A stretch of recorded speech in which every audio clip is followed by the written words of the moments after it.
menos me alegro de que hay una visión colonialista, aunque tiene un aspecto de izquierda, como el que estamos escuchando en los medios de comunicación españoles durante las últimas 3 semanas.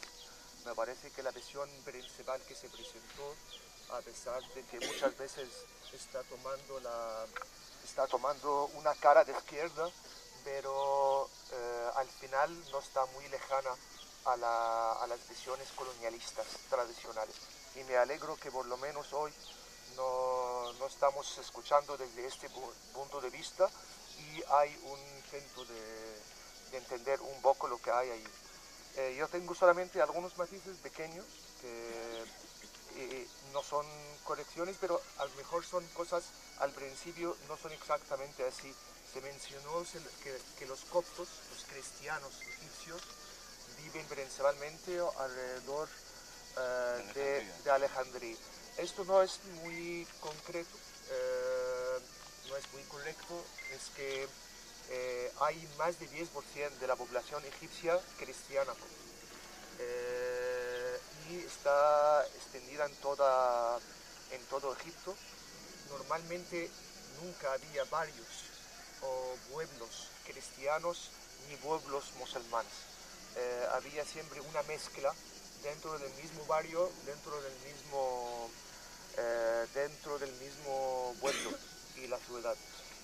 A partir del 72, el Sadat, el presidente egipcio, intenta recuperar un juego que hizo los ingleses cuando ocupaban Egipto durante 80 años, es que cuando tienen una crisis despiertan el conflicto sectario. Y una parte de este plan que hizo el Sadat para proteger a su régimen era intentando establecer esta separación entre los cristianos y los musulmanes. Entonces empezamos a ver pueblos cristianos, coptos, y pueblos musulmanes completamente. El escándalo más importante en este sentido, olvidando todas las masacres y la violencia sectaria que pasó durante los últimos 40 años, el ejemplo muy concreto, y creo que yo escribí varias veces en la prensa sobre ello, es en el referéndum de la última constitución islamista, que las milicias islamistas bajaron a pueblos de mayoría cristiana para impedir que la gente sale de sus calles, de sus casas para ir a votar en contra de la Constitución. Esto pasó en diciembre pasado y yo estuve presente, es decir, no es una cosa que he leído en la prensa, es una cosa que he vivido en el Cairo, igual como he vivido lo que ocurrió los últimos 4 meses en el Cairo. Por otro lado, el tema suní shií, y me parece muy interesante el punto de vista cómo entiendes el carácter egipcio, pero hay una parte muy importante del carácter egipcio, es asimulación de religiones, asimulación de creencias, asimulación de razas y culturas diferentes. Hay un poeta que ha muerto hace años, dijo en un verso, en una forma vulgar, que Egipto es el único país en el mundo en que todos los países del mundo lo han follado. Es decir, todas las culturas, todas las fuerzas han entrado, han follado a los egipcios y han dejado su parte, su huella en la historia egipcia durante 7000 años. En realidad las cosas no son muy lejanas a estas. Egipto ha sido un estado shií. El Cairo fatimí, el estado fatimí hace siglos era un estado shií, y siempre hay una mezcla en la práctica diaria religiosa de los egipcios que tiene algo del cristianismo, del judaísmo, del shií, del suní. Es decir, está mezclado todo esto juntos.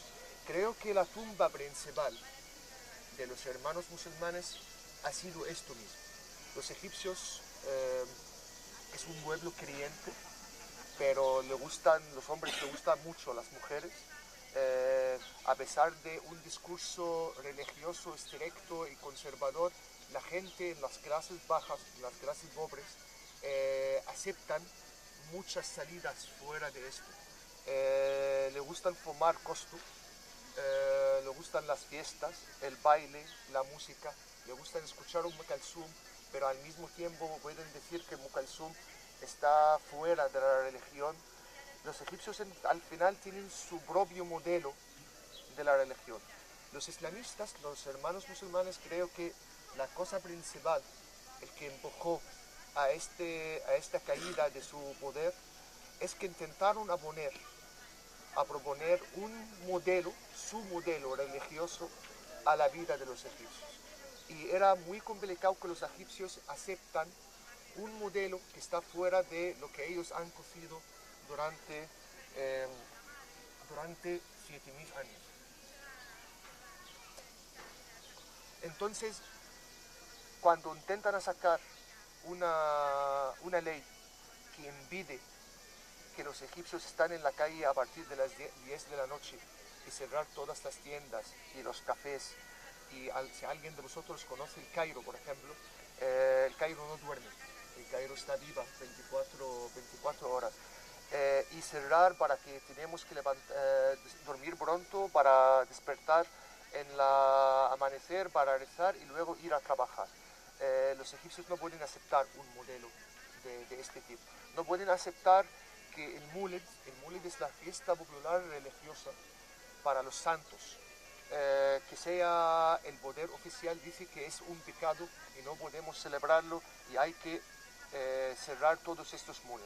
No pueden aceptar que las estatuas faraónicas, viene un gobernante y dice que vamos a tapar las con telas para que solamente los que la vean son los turistas extranjeros y europeos.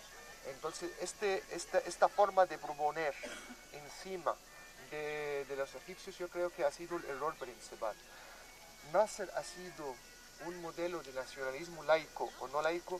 Creo que el proyecto de Nasser a partir del 52, llegando al 70 o llegando al 67, con la guerra de los 6 días y la caída de este proyecto de panarabismo, creo que ha sido el más laico, relativamente, pero no se puede tachar de laico completamente. Ha sido un proyecto de desarrollo nacional hacia un Estado moderno, pero por primera vez en nuestra historia durante 200 años, durante esos 2 años y medio pasados, por la primera vez, la pregunta de la relación entre la religión y la vida diaria de la gente, la religión y el sistema político, la religión, el Estado, por primera vez sea una pregunta pública, una pregunta que los taxistas y los vendedores volantes la hablan sobre ella. ¿Qué relación tiene la religión con nuestra vida diaria? Nunca esta pregunta ha sido tan extendida, tan popular y sea la pregunta principal en nuestra historia durante estos 200 años. Siempre ha sido la batalla de qué relación tiene la religión con nuestra sociedad. Ha sido siempre la batalla de algunos intelectuales aislados, que alguno de ellos escribe un libro y 100 personas leen el libro, discuten y el Estado toma la decisión final de prohibir el libro y se cierra el asunto. Por primera vez en la calle se discute esto, en la calle se discute que queremos que la religión no intervenga en la vida política ni la vida diaria de la gente. Nasser murió el 70, yo nací el 73, es decir, no viví Nasser. Mi padre ha sido encarcelado 2 años en la época de Nasser por ser comunista. Es decir, salgo de una familia con enemistad con Nasser, pero nadie niega que yo, el que no he vivido de Nasser hasta hoy, cuando escucho un discurso de Nasser, temblas. Es decir, la carisma más importante del mundo árabe durante su historia moderna.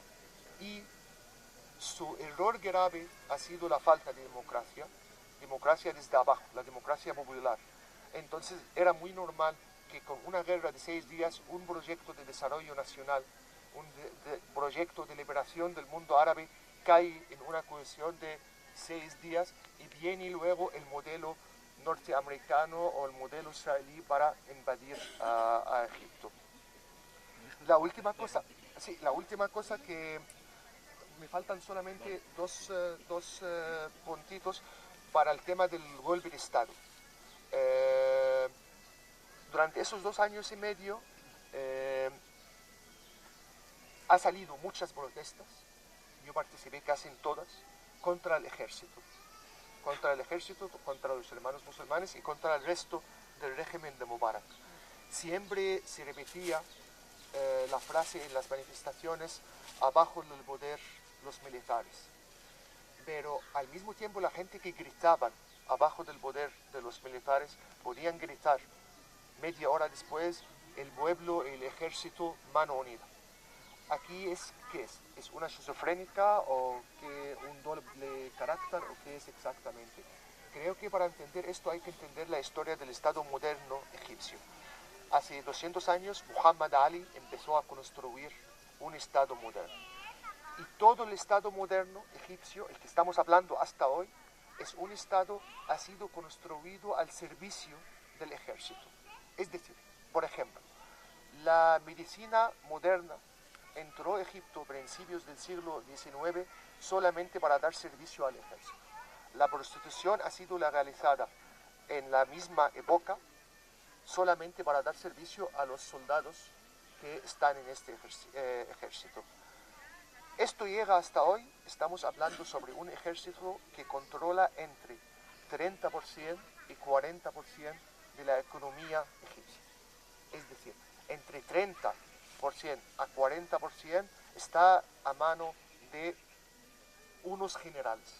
Un ejército que entró en muchas guerras por liberación, muchas guerras contra Israel, ha ganado mucho respeto, pero los egipcios saben que la columna principal de este Estado es el ejército. Es muy distinto a decir abajo el ejército o abajo los generales.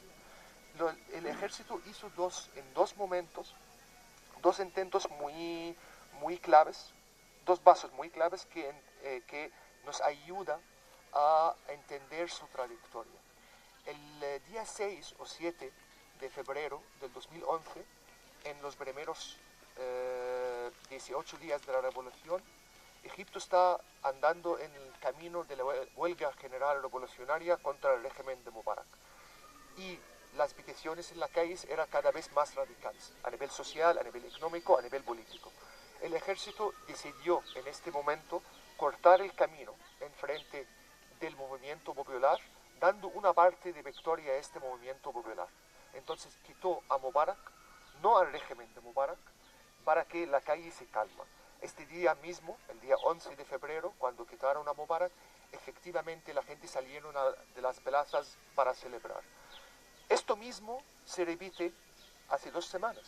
El día 30 de junio, el 1 de julio, el país estaba en camino, y estaba clarísimo, estaba en camino hacia una huelga general revolucionaria contra el régimen de los hermanos musulmanes. El ejército, el día 1, saca su amenaza a Morsi, el día 3, el manifiesto famoso, el que ha leído con todas las fuerzas democráticas y revolucionarias, con la iglesia y con el poder musulmán oficial, el Azhar, para acabar con Morsi. Y así se corta el camino en frente del movimiento popular, en frente de que este movimiento popular se radicaliza más, pero al mismo tiempo dando una parte de las peticiones de la calle, es que Morsi esté fuera. Entonces, hay que entender en esta forma la trayectoria del ejército egipcio, y hay que entender otra cosa también, que Egipto estaba en camino de una guerra civil parecida al modelo de Siria. Y no hay ninguna revolución puede salir salvada de una guerra civil, como el modelo sirio o el modelo libanés antes, o el modelo argelino en los años 90, o el modelo iraquí del 2003 llegando hasta hoy. Es decir, al final, con la intervención del ejército, sí, se salvó Egipto de una guerra civil. La violencia de los islamistas y sus milicias van a seguir años, y va a seguir también el proyecto del ejército y la clase social que ha gobernado Egipto durante los últimos 40 años en acabar con la revolución egipcia. Pero hay dos modelos. El modelo islamista, acabar a saco con la revolución egipcia, lo que han hecho durante este año, y acabar con tiempo con esta revolución. Y ese es el modelo de los militares y el resto del régimen de Mubarak. Entonces yo, como una persona que participo y he sido activista político, he sido encarcelado en la época de Mubarak, honestamente prefiero militar contra el régimen de Mubarak, porque ya lo conozco, porque allá es un estado que puedo derrocar, pero no en contra de milicias armadas que usan la religión a su favor en el medio de un pueblo en realidad religioso. Yo tenía más notas, pero creo que hablé demasiado, entonces... No, está bien. Simplemente decir que Egipto nunca ha vivido una guerra civil. Nunca. Es decir, en Egipto nunca ha habido un enfrentamiento entre los egipcios. Y mira que ha habido frentes claros, mucho que ahora. Otra cosa, Mohamed Morsi es prácticamente norteamericano. De hecho, él estudió ingeniería en California, sus hijos son norteamericanos, tienen pasaporte norteamericano, es decir, no está muy lejos de las preferencias de Estados Unidos que Morsi dirigiera un islamismo moderado. Lo que pasa es que en estos momentos todo está en tal efervescencia que ninguna moderación puede llevar la batuta en un enfrentamiento en el que las discusiones son imposibles, porque aparte de que nadie se entendió nunca discutiendo a gritos, nunca, la oposición a cualquier alternativa se produce por unos representantes corruptos, absolutamente corruptos. Casi todos los representantes que en este momento tiene el mundo en cualquier país son corruptos, por no decir todos, por no ser injusto con el que no lo es, pero en Egipto es igual, y esto lo sabe la gente. Es decir, la representatividad tanto de los militares, que son los más corruptos de todos, porque son los que tienen más poder. Cuanto más poder tienes, más acceso tienes a la corrupción y por lo tanto más corrupción tienes. Por otro lado, Nasser nacionalizó el canal de Suez.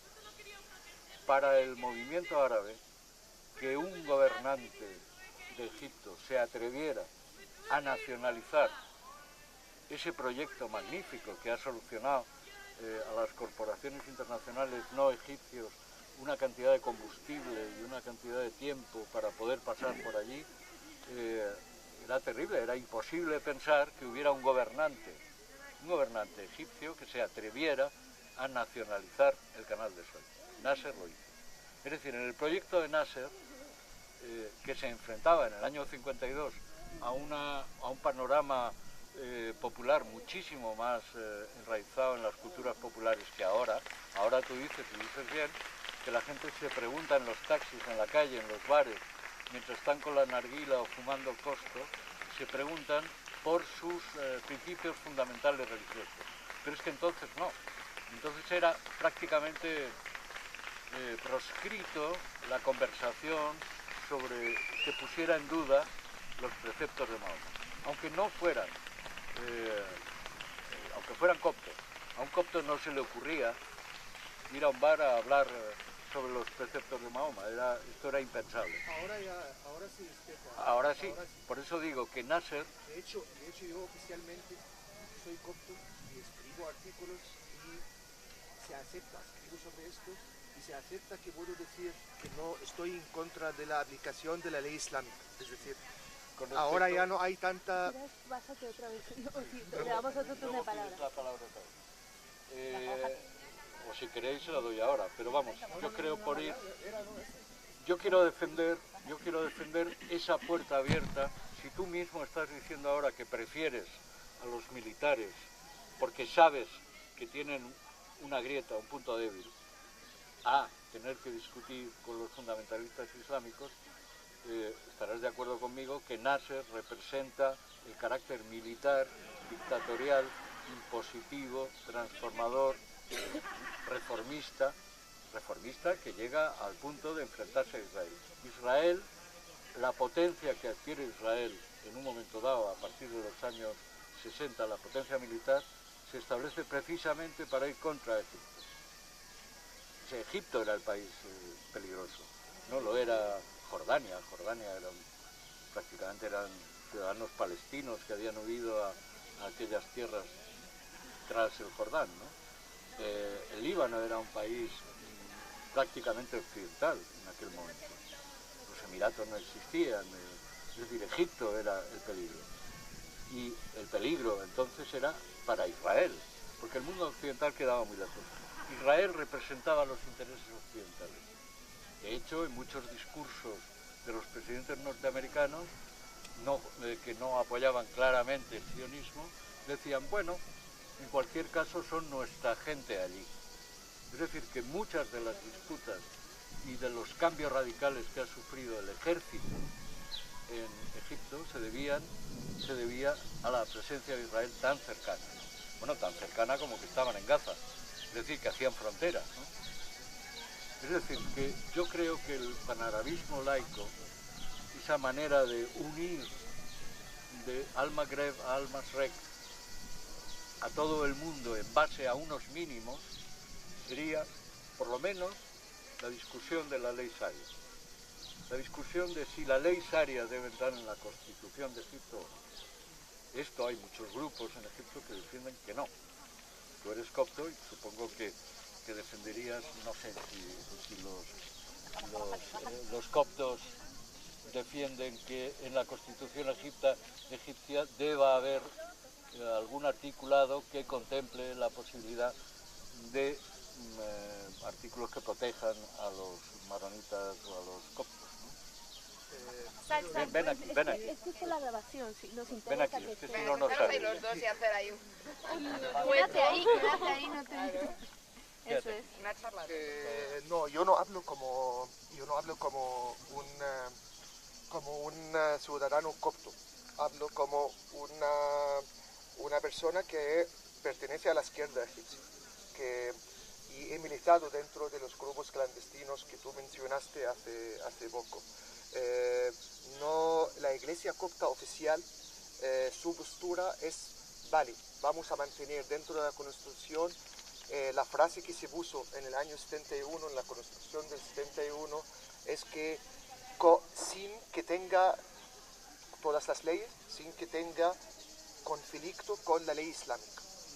Pero lo que ocurrió el año pasado es que esto desarrolló bastante de la presencia de los salafistas, de los hermanos musulmanes, con el dinero que venía de Qatar, con el dinero que venía de Arabia Saudí, se convirtió en algo como da a todos los derechos al ciudadano musulmán suní, y empieza luego a poner ciudadanos de segundo lugar, de tercer lugar, por ejemplo en segundo lugar Shi'i.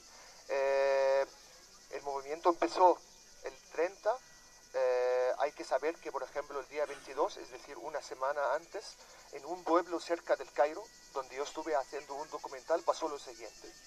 Hay una familia Shi'i, ha sido encarcelada antes por ser Shi'i, por cambiar del sunismo al Shi'i, y los hermanos musulmanes van a intentar a convertir la batalla que viene en una lucha sectaria. Empezaron a poner en algunos sitios de Egipto bombas en frente de iglesias. Pero en este pueblo en concreto, el que está a unos 30 kilómetros más o menos del Cairo, sacaron los altavoces fuera de las mezquitas y empezamos a hacer una propaganda una semana entera animando a los jóvenes que vayan a quemar la casa de los sheis. Una semana calentando a los jóvenes del pueblo, que son jóvenes el que pueden estar mirando el culo de una chica en una esquina, es decir, o acosándola sexualmente, o fumando por la noche costo, o bebiendo un poco de cerveza, es decir, pero animando a que venga quemar esta casa por ser shai. Al final, efectivamente, los jóvenes han quemado a los 4 miembros de la familia vivos, enfrente de las cámaras. Esto es una semana antes. Entonces, ahora sí, ahora se empieza a cuestionar el tema de la ley islámica y su relación dentro del Estado. Pero no solamente por parte de los coptos, por parte de la izquierda, oficialmente la izquierda egipcia, y los partidos que existen de ella rechazan cualquier presencia de la ley islámica dentro de la Constitución, y también por grupos laicos que atreven ahora a hablar sobre ello. Entre ellos, por ejemplo, el famoso El Baradei, el que quiere volver a la frase del 71. La otra cosa que quería matizar, no es una cuestión que prefiero el ejército. El que habla sobre un golpe de Estado de Egipto ahora significa que el ejército estaba fuera del poder y ahora ha recuperado el poder. Pues no es verdad. El ejército gobierna Egipto durante los últimos 60 años. Y gobierna Egipto en una forma muy directa. Y es responsable a todos los desastres que hemos tenido durante estos 60 años. La diferencia, al mejor, en el momento más débil del ejército, eran los últimos 10 años de Mubarak, porque estaba preparando el terreno para su hijo, que no pertenece al ejército. Empieza una clase social de capitalistas relacionados con multinacionales a rodear a este hijo, y empieza poco a poco a alejar el ejército del juego político. El ejército tenía decidido antes del 11 de febrero, antes de la revolución del 25 de enero, a acabar con el proyecto de Mubarak de dar el poder hacia su hijo. No es una cuestión de que acepto en los militares, no, los militares están. En un momento dado, a partir del 11 de febrero, empezaron a gobernar Egipto a través del Consejo Militar en una forma directa durante 1 año y medio. Luego Morsi ha tenido el poder durante 1 año, pero sabemos todos que las decisiones principales no podían ser tan lejanas del ejército. El ejército el día 30 estaba claro que no puede enfrentar a lo que Google Earth y CNN, el que hablan de un golpe militar, dicen 30 millones de egipcios en la calle en contra del régimen de Morsi. No puede enfrentar a unos 30 millones. Entonces, ¿cuál es la solución? La solución es tomar este lado, acabar con Morsi, y así pudo parar la revuelta popular de que no llega a ser mucho más radical a nivel social y a nivel político. Y ese es el juego que hizo el ejército.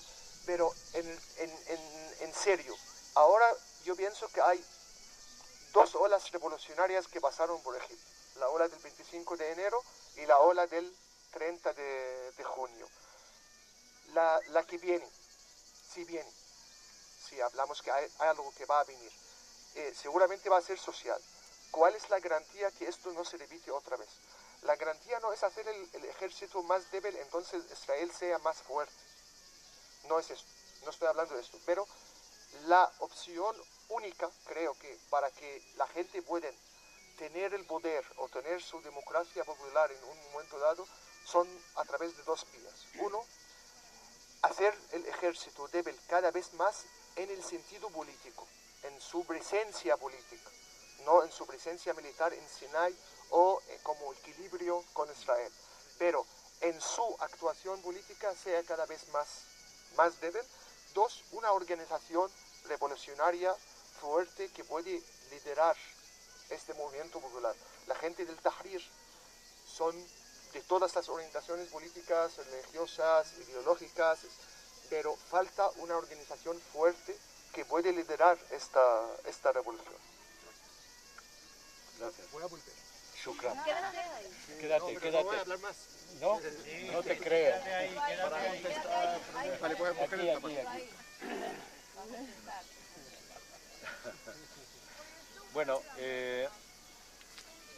yo creo que la prolongación de la protesta en Tahrir y en general el mantenimiento del diálogo y la confrontación en Egipto es positivo en la medida en la que no llegue alguien a instancias superiores a creer que ha llegado el momento del enfrentamiento armado.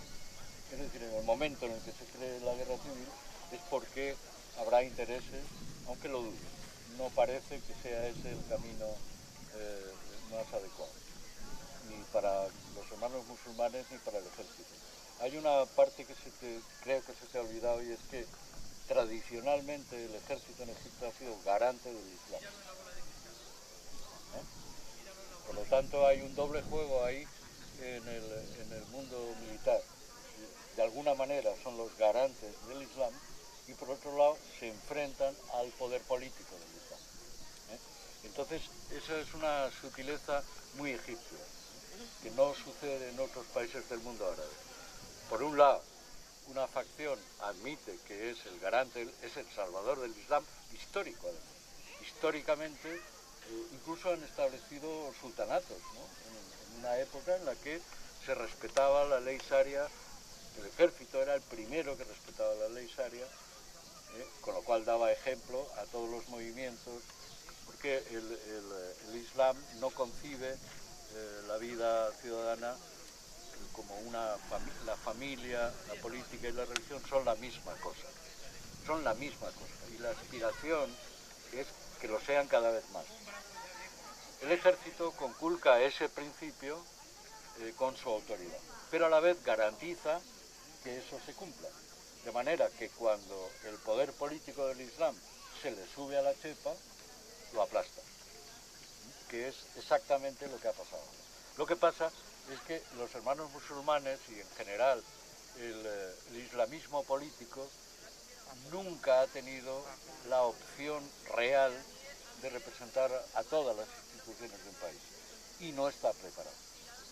Poner a Mohamed Morsi al frente del movimiento islámico en Egipto era un error, obvio, pero lo sabían ellos mismos que lo era.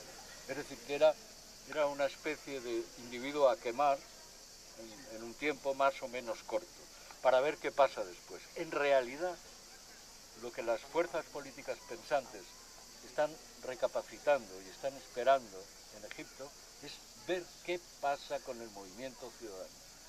En realidad, el gran peligro, tanto para el Islam como para el ejército, es qué sucede con estos jóvenes, con estos mayores, con toda esa gente que se reúne para hablar y pone en cuestión todo por primera vez en la historia.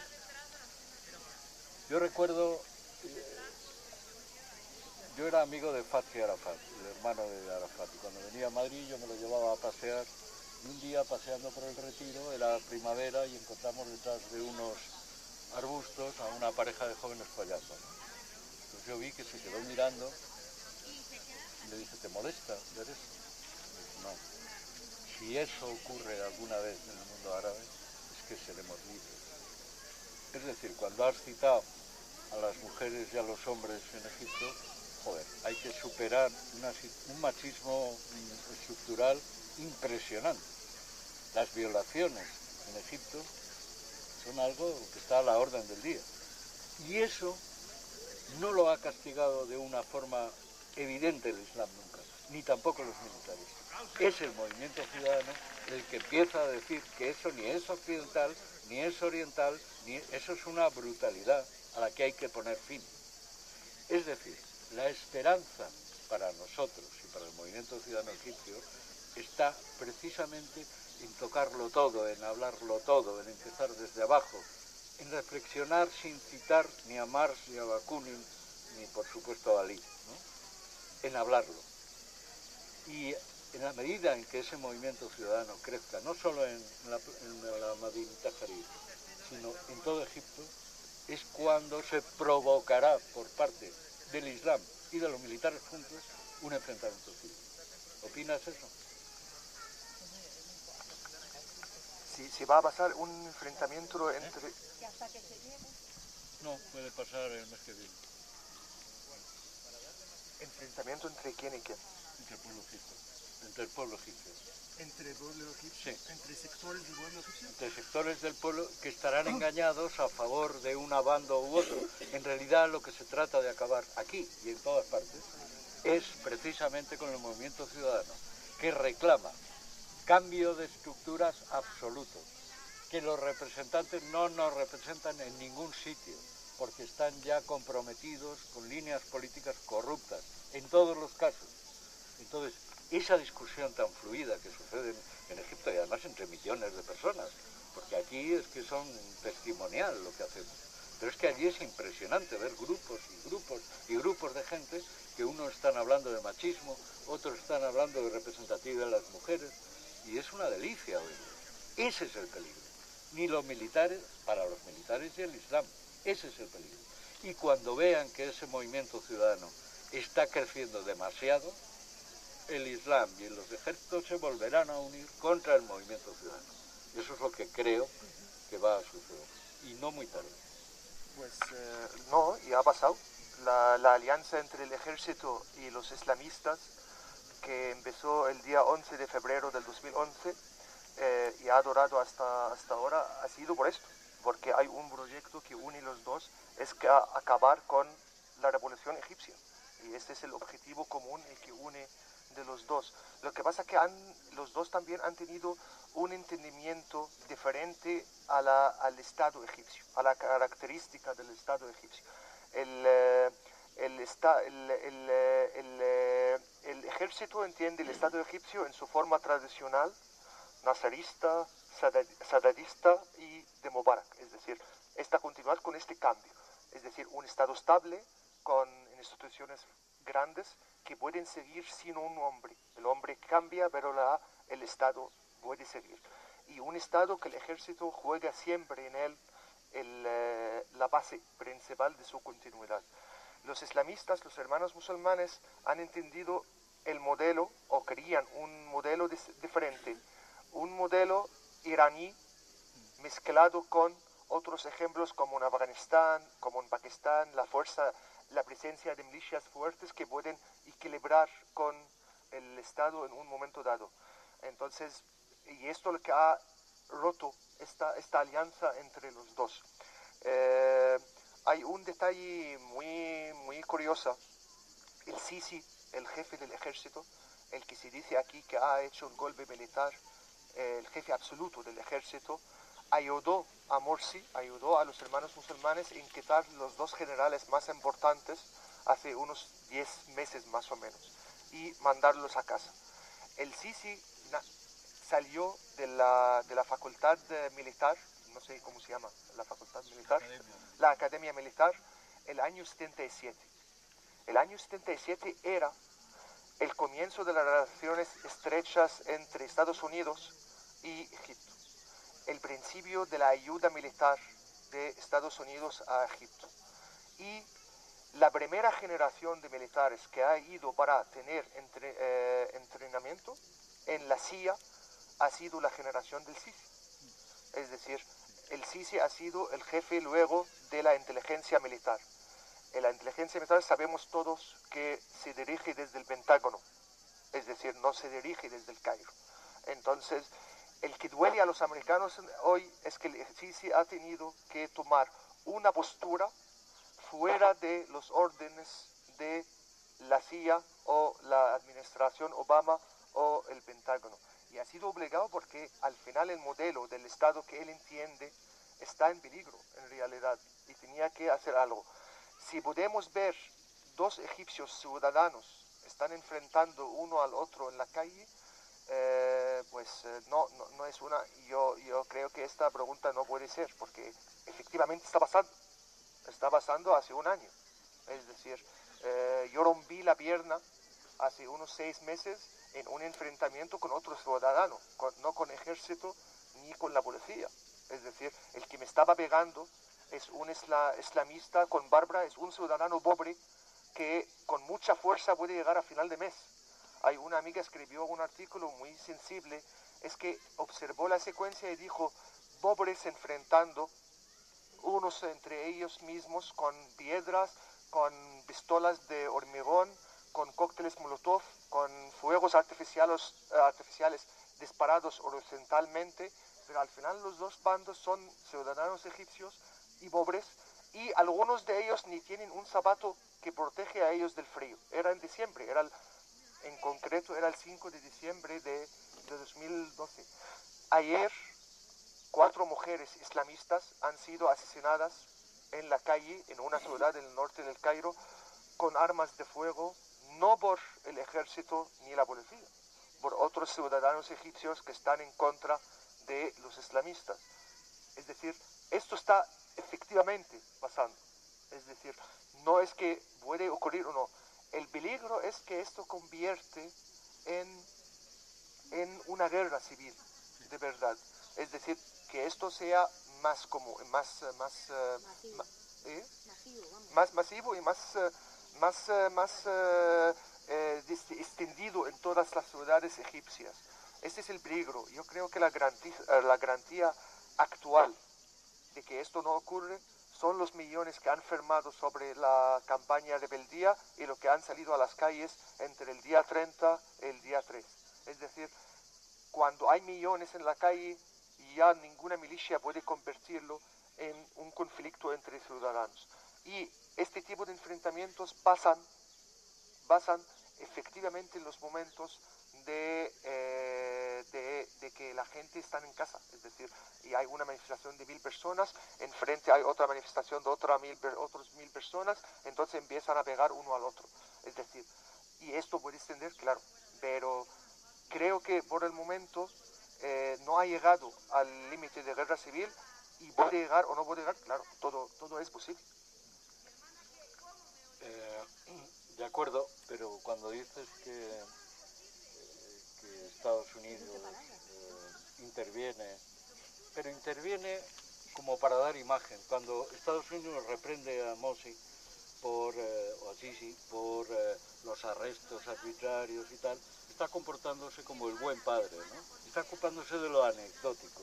En realidad, el Pentágono está muy de acuerdo con que los militares, porque es con los que se va a entender, ejerzan la fuerza, la presión y la dirección del movimiento contrarrevolucionario, porque en realidad tanto el Islam como el ejército, visto desde un análisis de nuestra parte, es el movimiento contrarrevolucionario,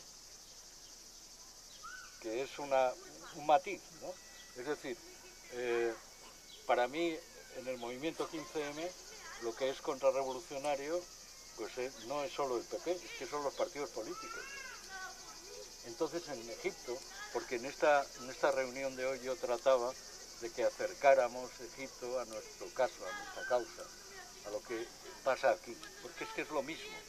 Lo contrarrevolucionario allí no lo constituye esa ciudadanía pobre que tú dices que ataca a alguien, no, porque esos son casos, ejemplos que no son universales, son casos que pueden suceder exactamente en otro momento, y de hecho han sucedido constantemente. Yo creo que a mí me gustaría alentar a través al movimiento de resistencia a la palabra, es decir, en Egipto, eso que está sucediendo me parece que es el movimiento revolucionario, y lo contrarrevolucionario es todo lo demás. Entonces me gustaría, en nombre de todos nosotros, trasladarte... ¿Perdón? Vamos a abrir un turno de otras intervenciones. No, me gustaría trasladarle la invitación a que entremos en contacto y hagamos estrategias comunes. Yo soy miembro de 15M, de la Asamblea. ¿Ah, sí? Bueno. Tengo un testigo. Bueno, pues Shukran. Alguien, yo me imagino que surgen preguntas que queréis hacer o comentarios que convendría que vinierais aquí a hablar para que quede además registrado. Mira, aquí el compañero. ¿Quieres pasar ahí? Por favor, solo una pregunta. Hay que pasar ahí. A nivel político, entre sunís y shaís, ¿hay alguna diferencia, o sea, a nivel político que se pueda plasmar políticamente? Bueno, las diferencias empezaron enseguida, o sea, en el año, a principios del siglo VIII, en el 700, ya empezaron a separarse, porque los sunís trataban de que el heredero de la égira del Islam la hiciera Ali, que era el sobrino y a la vez yerno de Mahoma, y por otro lado los chiíes creían que debiera seguir eligiéndose al representante como los sultanatos a través de elección popular.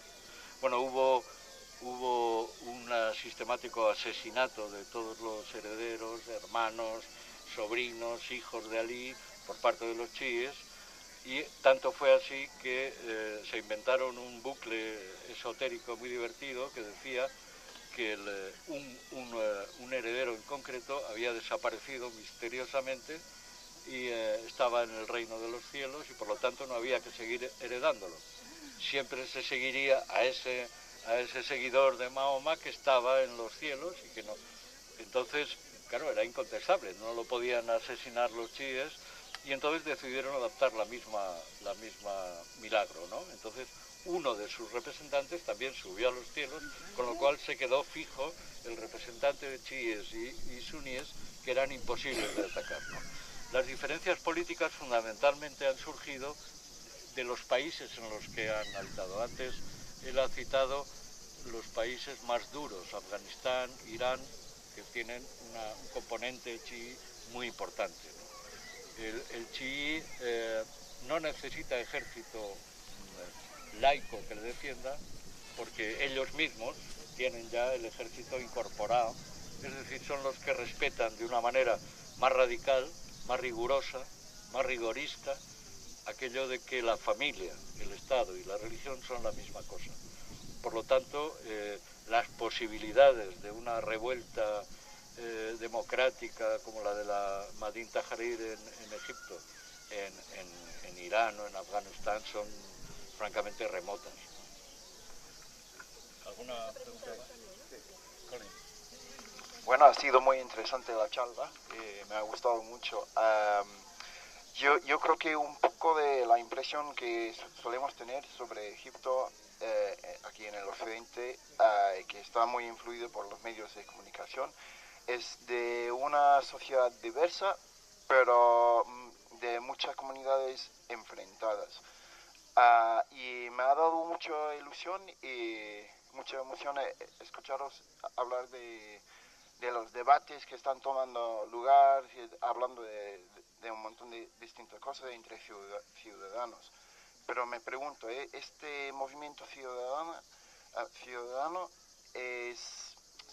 existe solo en Tahrir o realmente se está expandiendo y se puede encontrar en otras ciudades y también en el ámbito rural, que me imagino que suele ser más conservador? Efectivamente, como os contaba, toda la población judía está en esa franja estrecha, por eso a Egipto. Egipto viene del griego, que es al este del Egeo, ¿no? Pero en realidad ellos a sí mismos se llamaban Misr o Kubt. Había dos Kubt, el Kubt alto y el Kubt bajo, que se unieron, ¿no?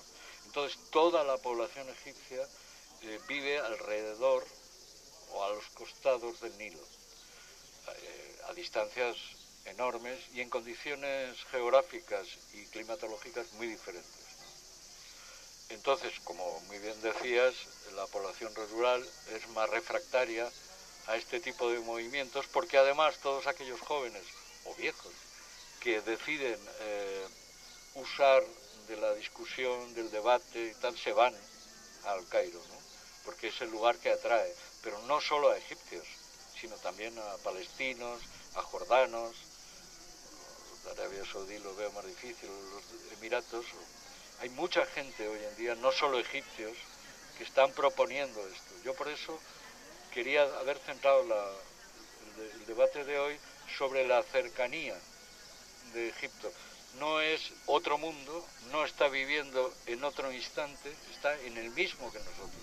Y además sus debates es verdad que parten de una base de discusión que quizá aquí creemos tener ya resuelta, ¿no? Es decir, este tema de las mujeres es terrible, es una cosa indignante, ¿no? Es indignante. Pero claro, la ley Sharia ha promocionado ese ninguneo a la mujer de tal manera que, como os digo, en una familia de analfabetos, una hija es arquitecto formada en Oxford, habla varios idiomas y cuando llega a su casa y si acepta la ley Sharia, el torpedo de su padre la ha casado con uno del pueblo de al lado y ella no dice nada. Es decir, esto es fundamental y esto se está discutiendo en Tahrir. No solo en Tahrir, que Tahrir sería como el centro de reunión, pero vamos, imaginaros que en el Cairo, en casas particulares, además el ciudadano egipcio es muy mediterráneo, ¿no? En ese sentido, y le encanta reunirse en casas y hacer el té y sacar pastelitos de pistacho y miel y hablar. Entonces, eso sucede en todos los sitios. Quizá Tahrir es el alef, ¿no? El punto. ¿Alguna?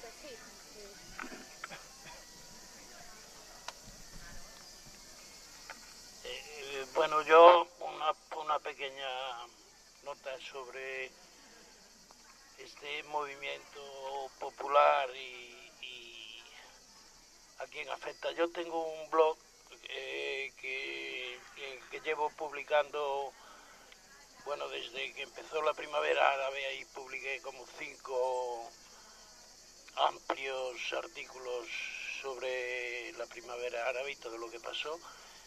Y lo que pasó desde el 3 de junio, tengo publicados 2 artículos escritos por una chica de 27 años que estudia español, es islámica, usa velo y está en contra del islamismo de Morsi.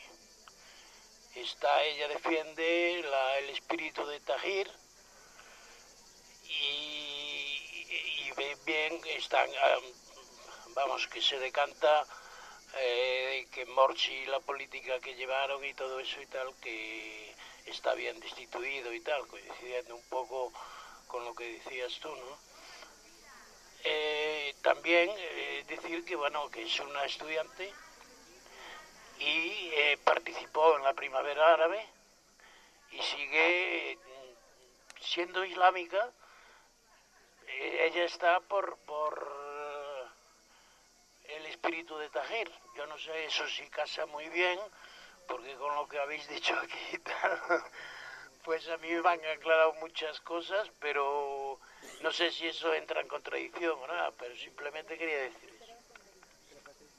No sé si os parece que van a haber más preguntas, las vas respondiendo de a grupitos, ¿eh?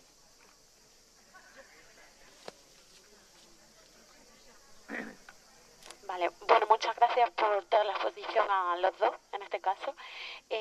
¿Muy alto? Vale. Quería preguntar, porque habéis comentado que el 30-40% de la economía está en manos del ejército. Supongo que esto lo sabe la población, lo sabe la gente. No sé exactamente, me gustaría un poco si podéis explicar en qué, o sea, qué es lo que hacen para tener este 40% de la economía. Luego, ¿ah? ¿Hacen? Pasta. Ajá, vale, o sea que eso es, la pasta viene de Egipto. Pasta. Sí. Ah, vale. Vale, o sea que es por la pasta que comemos. No por la pasta, sino por la pasta. Vale. Así que entiendo que la exportan, ¿no? O sea, el 40% de la economía se debe a exportaciones. Sí, la fábrica. Bueno, ahora después me contesta. No pasa nada. Bueno, me contestáis, vale. Entonces, bueno, eso. Y luego, lo que más, bueno, otra parte que me preocupa es dónde está el restante 60% de la economía, en manos de quién, y ahí uno, a las grandes multinacionales, ¿dónde están? Porque seguro que están allí. ¿A quién apoyan las grandes multinacionales que están allí? Porque yo entiendo que a ellos, según me ha dado la impresión, les molaría un montón que los hermanos musulmanes estuvieran en el poder. ¿Por qué? Porque según habíais dicho, lo que quieren es que la gente, ¿no?, se acueste tempranito, se vaya al día siguiente a trabajar, no sé qué, no sé cuánto. Es decir, capitalismo puro y duro es: trabaja, vete a tu casa, descansa, vuelve a trabajar, tal. Elimina días de fiesta, días de descanso, que es un poco lo que aquí nosotros queremos apoyar, ¿no? Es decir, no queremos vivir, no queremos estar trabajando como locos. Entonces, pues esa es mi pregunta un poco. Y luego solamente saber ¿qué posibilidades le veis realmente a la revolución? Porque a mí me habéis aterrado un poco con lo de la guerra civil, que entiendo que puede pasar en cualquier momento. La gente, yo entiendo que tanto allí como aquí estamos todos muy perdidos, muy separados al final. Y entonces quiero saber cuál es vuestra visión sobre cuáles las posibilidades de que esto salga bien allí y aquí. Bueno, allí. ¿Alguien más? No. Primero te quería contestar a ti, que has hablado de esta chica que es islámica y lleva velo. Bueno, yo recuerdo perfectamente una España con mujeres que iban con velo por la calle, velo sobre la cabeza. Yo solía ir de veraneo a Laredo, en Cantabria, y al lado de Cantabria, al lado de Laredo hay un pueblo que se llama Colindres, y allí había un párroco que se ponía a la puerta de la iglesia antes de la misa para tocar las piernas de las mujeres a ver si llevaban medias o no, porque habían empezado a salir las medias sin costura y él no lo podía distinguir a simple vista. Y entonces se ponía en la puerta y tocaba las piernas, os lo aseguro, ¿eh? Y si había alguna mujer que iba pintada, no le daba de comulgar. Vamos, yo soy mayor, pero tengo recuerdo de esto. Es decir, que no hace tanto. Que todo lo que parece inamovible, desde luego lo del velo, es una imposición machista de los hombres hacia las mujeres. No acepto por cultura ni por nada que eso se deba respetar. No. No. Y es más, en Tajarir y en los... A mí no me gusta llamarle movimiento revolucionario. Me gusta llamarle simplemente movimiento, ¿no? En Tajarir se está discutiendo esto también. Y hay gente que de una manera encendida defiende lo del velo y se lo quita para gritar. ¿Eh? Es decir, si queremos realmente surgir desde la base con principios elementales que nos sirvan a todos, me da igual ciudadano egipcio o español, yo no soy de ninguna parte, todas las partes me dan vergüenza. Entonces, la única manera que tenemos de ir creciendo desde abajo es diciendo no a todo lo que es evidente que hay que decir no. Entonces esta chica, con el velo, por mucho que estudie, por mucho que haga, está lastrada. Sí, porque hay algo fundamental de lo que no se da cuenta, y es de que lleva el símbolo de la posesión del hombre hacia la mujer, que eso es todo. ¿Por qué las tapan? ¿Por qué las tapan? Porque no se tapan ellas, ¿no? La ley sharia es el padre, el que le dice en qué momento. Yo recuerdo en Han Yunis, en el que está al sur de Gaza, yo estuve haciendo ahí un trabajo y me pusieron un guardaespaldas, un tipo grandísimo, que era estudiante de arte en la Universidad de Gaza. Y entonces, pues en un momento dado me llevó a conocer a su familia. Este chico se sabía poemas de Lorca, cantaba canciones de Camarón, es decir, parecía que estaba dentro de mi cultura, ¿no? Y un día me llevó a conocer a su familia, me invitó a comer, que está en un barrio de Han Yunis, una ciudad de 500.000 habitantes, que de lejos parece muy bonita, pero luego cuando te vas acercando te das cuenta que son bloques de esos grises de cemento, sin enfoscar, y que son casas como a medio hacer todas, ¿no? Entonces llegué y él me dijo, Subhi se llamaba, el Subhi al-Haj, un gran pintor, por otro lado, me dijo, espere un momento, maestro.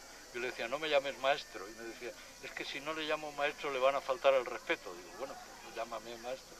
Y entonces, espere aquí. Y entonces apareció la formación sharia de la familia. Apareció el padre, me saludó, me dio la bienvenida, luego apareció el hijo, empezaron a aparecer hombres y me invitaron a entrar. Dentro estaba la mujer de Subhi, que ya no me acuerdo cómo se llamaba, pero una chica encantadora. Subhi tenía 22 años.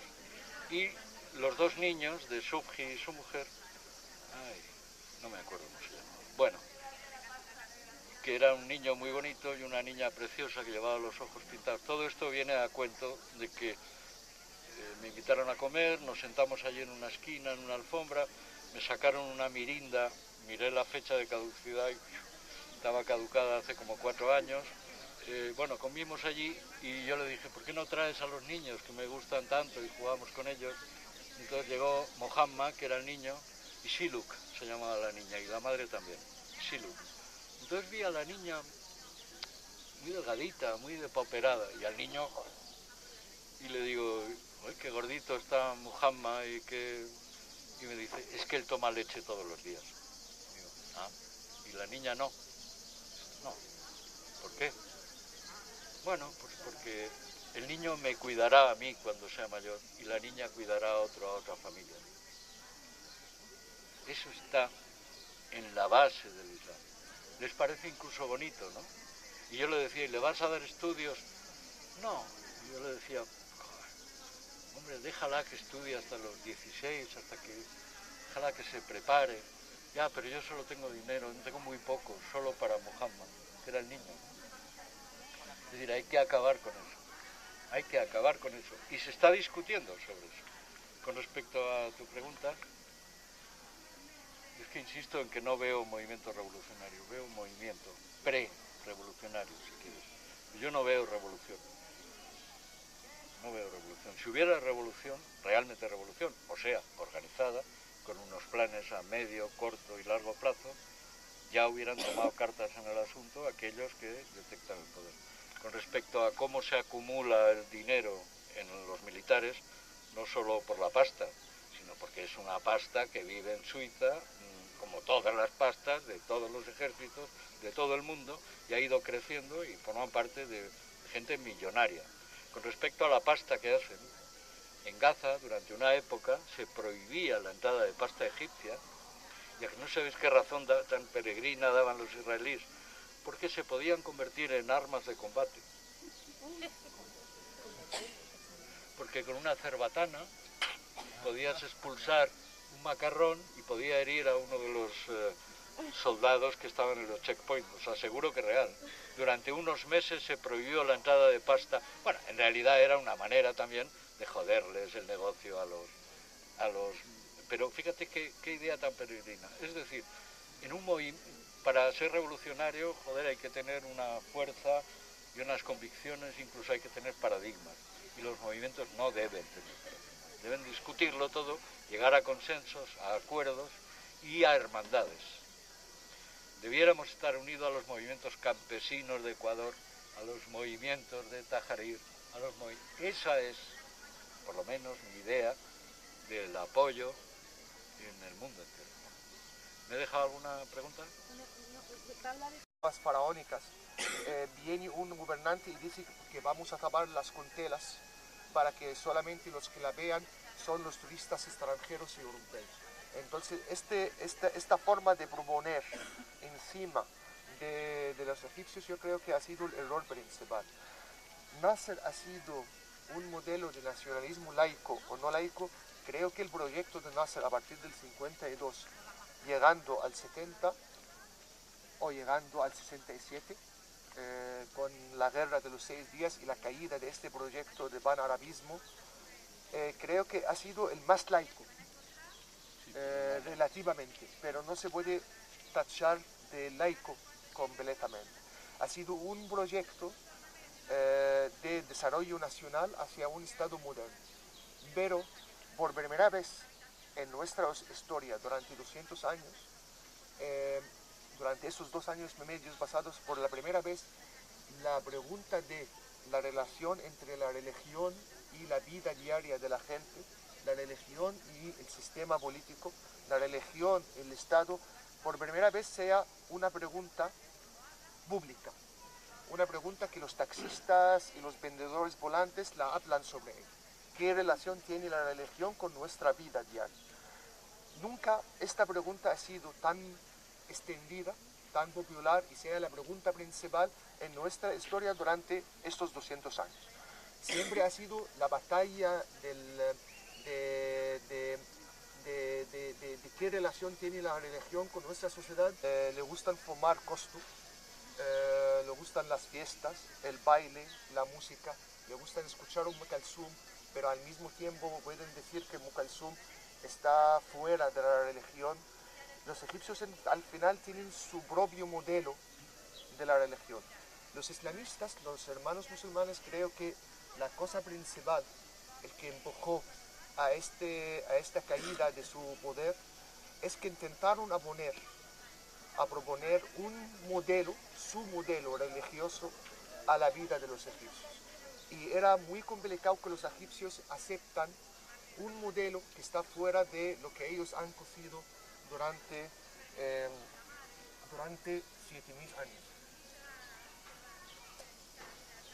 Entonces, cuando intentan sacar una ley que impide que los egipcios están en la calle a partir de las 10 de la noche y cerrar todas las tiendas y los cafés, y si alguien de vosotros conoce el Cairo, por ejemplo, el Cairo no duerme, el Cairo está viva 24 horas. Y cerrar para que tenemos que dormir pronto para despertar en la amanecer para rezar y luego ir a trabajar. Los egipcios no pueden aceptar un modelo de este tipo. No pueden aceptar que el Muled es la fiesta popular religiosa para los santos. Que sea el poder oficial dice que es un pecado y no podemos celebrarlo y hay que cerrar todos estos Muled. No pueden aceptar que las estatuas... Y estuviera yo delante. No, para nada.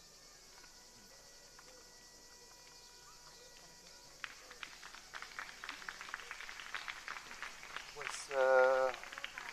yo por lo menos me alegro de que hay una visión colonialista, aunque tiene un aspecto de izquierda como el que estamos escuchando en los medios de comunicación españoles durante las últimas 3 semanas.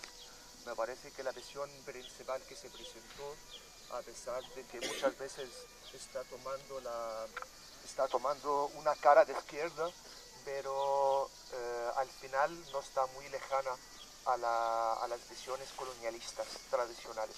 Y me alegro que por lo menos hoy no estamos escuchando desde este punto de vista y hay un intento de entender un poco lo que hay ahí. Yo tengo solamente algunos matices pequeños que no son correcciones, pero a lo mejor son cosas al principio no son exactamente así. Se mencionó que los coptos, los cristianos egipcios, viven principalmente alrededor de Alejandría. Esto no es muy concreto, no es muy correcto, es que hay más de 10% de la población egipcia cristiana y está extendida en todo Egipto. Normalmente nunca había barrios o pueblos cristianos ni pueblos musulmanes. Había siempre una mezcla suní ahí y me parece muy interesante el punto de vista cómo entiendes el carácter egipcio, pero hay una parte muy importante del carácter egipcio, es asimulación de religiones, asimulación de creencias, asimulación de razas y culturas diferentes. Hay un poeta que ha muerto hace años, dijo en un verso, en una forma vulgar, que Egipto es el único país del mundo en que todos los países del mundo la han follado. Es decir, todas las culturas, todas las fuerzas han entrado, han follado a los egipcios y han dejado su parte, su huella en la historia egipcia durante 7000 años. En realidad las cosas no son muy lejanas a esto. Egipto ha sido un estado shií, el Cairo fatimí, el estado fatimí hace siglos era un estado shií, y siempre hay una mezcla en la práctica diaria religiosa de los egipcios que tiene algo del cristianismo, del judaísmo, del shií, del suní. Es decir, está mezclado todo esto juntos. Creo que la tumba principal de los hermanos musulmanes ha sido esto mismo. Los egipcios es un pueblo creyente, pero los hombres le gustan mucho a las mujeres. A pesar de un discurso religioso estricto y conservador, la gente en las clases bajas, en las clases pobres, aceptan muchas salidas fuera de esto. Dentro del mismo barrio, dentro del mismo pueblo y la ciudad. A partir del 72, el Sadat, el presidente egipcio, intenta recuperar un juego que hizo los ingleses cuando ocupaban Egipto durante 80 años, es que cuando tienen una crisis despiertan el conflicto sectario. Y una parte de este plan que hizo el Sadat para proteger a su régimen era intentando establecer esta separación entre los cristianos y los musulmanes. Entonces empezamos a ver pueblos cristianos, coptos, y pueblos musulmanes completamente. El escándalo más importante en este sentido, olvidando todas las masacres y la violencia sectaria que pasó durante los últimos 40 años, el ejemplo muy concreto, y creo que yo escribí varias veces en la prensa sobre ello, es en el referéndum de la última constitución islamista, que las milicias islamistas bajaron a pueblos de mayoría cristiana para impedir que la gente sale de sus calles, de sus casas, para ir a votar en contra de la constitución. Esto pasó en diciembre pasado y yo estuve presente, es decir, no es una cosa que he leído en la prensa, es una cosa que he vivido en el Cairo, igual como he vivido lo que ocurrió los últimos 4 meses en el Cairo. Por otro lado, el tema